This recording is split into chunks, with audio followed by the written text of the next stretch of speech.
Seja muito bem-vindo a mais um vídeo aqui no canal. Se você tem seguido esse canal, acompanhado os vídeos, você deve ter percebido que nessas últimas 4 semanas a gente falou muito sobre interpretação bíblica. Na última semana, por exemplo, eu falei sobre textos descritivos, prescritivos, interpretação do Antigo Testamento e assim por diante. Meu objetivo é construir pelo menos um fundamento introdutório sólido para que você consiga interpretar de forma coesa e coerente as suas escrituras. Mas não apenas isso. Agora a gente vai dar um passo além. A gente vai começar a olhar para outras áreas da teologia e como tudo isso pode nos ajudar. Por exemplo, a teologia histórica. Talvez você já ouviu alguém falando sobre sola escritura. Talvez você já ouviu até alguém dizendo assim, eu não preciso de teologia, eu preciso só da Bíblia. Ou quem sabe você já pensou isso, como se isso fosse o significado de sola escritura. Bom, não é muito bem isso que sola escritura quer dizer, e nesse vídeo eu quero te mostrar de forma mais prática o que significa esse princípio tão essencial da fé reformada, o sola escritura. Hoje, muitas vezes, o sola escritura, por um grupo de pessoas, é entendido como uma ideia mais ou menos assim: só eu e a Bíblia. Só eu e a Bíblia é suficiente para construir doutrina. Só eu e a Bíblia é suficiente para viver a fé. Só eu e a Bíblia é suficiente para expressar o meu louvor e assim por diante. Só que esse movimento de só eu e a Bíblia, ele acaba sendo um movimento que repele outras coisas, do tipo assim, já que é só eu e a Bíblia, então a tradição não importa. Já que é só eu mais a Bíblia, então a história não importa, a referência não importa, o estudo teológico não importa. E eu quero que você entenda uma coisa: quando eu passo a olhar para a Bíblia dessa forma, e não é isso que o Sola Escritura quis dizer, quando eu passo a olhar para a Bíblia dessa forma, o que eu acabo fazendo, na verdade, em vez de dar a autoridade para a Bíblia, eu estou dando a autoridade para cada pessoa individual. Eu estou dando autoridade para a interpretação individual de cada pessoa e não para a Escritura. E isso é o oposto de sola Escritura. Sola Escritura quer dizer a autoridade final bíblica e não a autoridade final a minha interpretação. E aí, no final das contas, se a gente entende por sola Escritura que é eu mais a Bíblia, no fim das contas o que passa a governar não é a Escritura, mas sim o que eu acho que ela está me dizendo. O que passa a governar é a minha visão, a minha interpretação disso. E no mundo tão polarizado que a gente vive e tão relativista que a gente vive, isso se torna cada vez mais perigoso. E isso está completamente distante do que Lutero, ou melhor, os seguidores de Lutero, quiseram dizer com esse termo. Agora, o que de fato significa esse termo, então? Bom, agora eu preciso que você entenda um pouquinho do pano de fundo da Reforma, tá? É óbvio que eu não consigo contar sobre a história da Igreja e da Reforma em 20 minutos, então eu vou citar alguns tópicos muito essenciais. Se você quiser saber muito mais sobre teologia, daqui a alguns meses está saindo o meu curso completo de teologia e você pode participar. Mas vamos lá, voltando para a história da Reforma. Em 1170, tem um teólogo que ele era muito fora da curva, ele era sensacional, um cara chamado Tomás de Aquino. Até hoje ele é referência em teologia. O suprassumo da escrita dele se chama Suma Teológica de Aquino. E Tomás de Aquino é a primeira pessoa na história da igreja, 1170, tá? A primeira pessoa na história da igreja a pensar sobre purgatório. Então são 1170 anos onde isso sequer era cogitado. Mas mesmo Tomás de Aquino começando a pensar sobre isso, não existia ainda uma doutrinação sobre purgatório. Essa doutrinação ela vai acontecer apenas em 1274, num concílio na França, Concílio de Lyon. Vão se juntar e vão decidir, então, o que é a doutrinação sobre o purgatório. E mesmo isso tendo acontecido em 1274, isso só vai entrar como oficial da Igreja Católica em 1439, no Concílio de Florença. Então veja, só em 1439 a doutrina do purgatório é oficializada pela Igreja Católica. 1439 depois de Cristo. A Reforma Protestante acontece em 1516. São basicamente 60, 70 anos depois da oficialização do purgatório. Agora, existe todo um agravante e que, na verdade, faz com que a gente olhe para tudo isso até com maus olhos, que era todo o cenário da Europa na época. A Europa estava passando, naquela época, pela pior crise da história da humanidade. Em 1307, 1315, a França inteira estava debaixo de água, inundada. Os clérigos, eles faziam procissões descalços durante quilômetros pedindo pela misericórdia de Deus. Em 1317, A Alemanha foi destruída por um terremoto. Em 1320, basicamente, o norte da Europa estava morrendo de fome. Muita gente morreu de fome. Em 1355, Avignon, uma cidade na França, ficou 20 dias debaixo de nevasca e as pessoas morriam congeladas dormindo, porque não existia sistema de calefação como tem hoje. Não era esperado uma nevasca naquela intensidade. E em meio a todo esse cenário desastroso, França, Alemanha, norte da Europa, falta de comida, acontece uma doença chamada peste negra. Se estima que nessa época a peste negra matou 30% da população mundial. Então a gente está falando de uma época onde as pessoas morriam de frio, de fome, de falta de dinheiro e de doença. Morte atrás morte. Uma época onde eu acordava, o meu filho morreu de peste negra.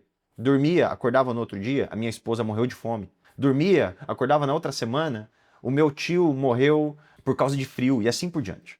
Esse era o cenário. Agora, tem um segundo agravante que eu diria que é até pior. A Igreja Católica, ela proibiu os bancos de emprestarem a juros. Então, o banco, ele tinha dois problemas. Se ele emprestasse dinheiro, ele ia falir. Por quê? As pessoas não iam devolver. E segundo, ele não podia cobrar juros. Então, ou os bancos estavam falindo, ou eles não queriam emprestar dinheiro para as pessoas, para que as pessoas pudessem comprar, tentar subsistir num cenário como esse. A Igreja Católica, ela usa a doutrina do purgatório e das indulgências como a doutrina central do século XV e XVI. É a doutrina cerne. Resumindo, os cultos, as missas católicas do século XV e XVI eram cultos de vivos em prol de mortos. Resumindo, porque agora a doutrina estava formulada, e já que a gente não tem dinheiro para garantir comida, subsistência, o que a gente faz? A gente usa o dinheiro para garantir a vida eterna. A gente compra indulgências. A gente paga pela morte do nosso falecido que morreu ontem, e assim por diante. É nessa época que a Igreja Católica enriquece sem medida.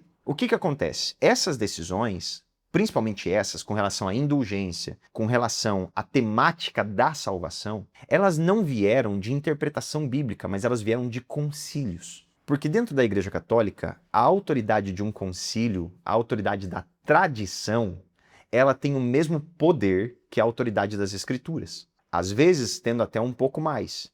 Então, se a Escritura diz que o céu é amarelo e a Igreja Católica diz que o céu é azul, a gente vai ficar com isso aqui. O céu é azul. Porque dentro da teologia da Igreja Católica, eles acreditam que foi a tradição, ou seja, os concílios, que formaram a Bíblia. Então, eles é que são autoridade sobre a Bíblia. Então, quando o concílio ele começa a criar essas doutrinas, ele começa a colocar a autoridade dele acima da Escritura, cada vez mais. E num cenário onde isso era utilizado para se aproveitar do povo. Um terceiro agravante é que as pessoas não tinham acesso à Bíblia na sua linguagem, a Bíblia era só em latim, e pior do que isso, não existia estudo das línguas originais, isso tinha sido perdido e foi recuperado na época da Reforma por meio de um homem chamado Erasmo de Roterdã. Então, a única Bíblia que existia era em latim, não era acessível para todos, e ainda a gente não conseguia recorrer aos manuscritos originais para ver se aquela Bíblia em latim era verdadeira ou não. Então esse era o cenário.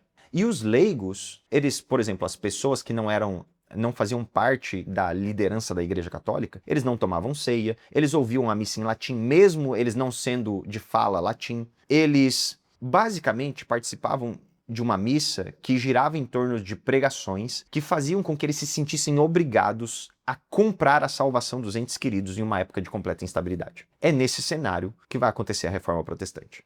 A Reforma Protestante ela vai acontecer por meio de um documento chamado 95 Teses, de Lutero. Ele vai pregar isso na porta do castelo de Wittenberg, onde o objetivo de Lutero é discutir com a Igreja Católica essas discrepâncias. O objetivo inicial de Lutero não era rachar com a Igreja Católica, mas era que fosse criado um novo concílio, vamos dizer assim, para que essas questões elas fossem discutidas e pautadas, porque Lutero percebeu que aquilo ali era criação humana e não a Bíblia em si. E é por isso que ele expõe as 95 teses lá. O Sola Scriptura, Sola Fide, Sola Gratia, Soli Deo Gloria, Solus Christus são formulações mais tardias que vêm depois de Lutero, que tentam sintetizar o que foi todo o movimento. E o Sola Scriptura é um desses pilares. Em outras palavras, essas 5 solas são afirmações categóricas para a reforma era central. Ou seja, o que Lutero mais queria provocar naquela época, Lutero e os outros reformadores. O Sola Scriptura, portanto, não carrega a ideia de que para viver a fé, para praticar a fé, precisa só de eu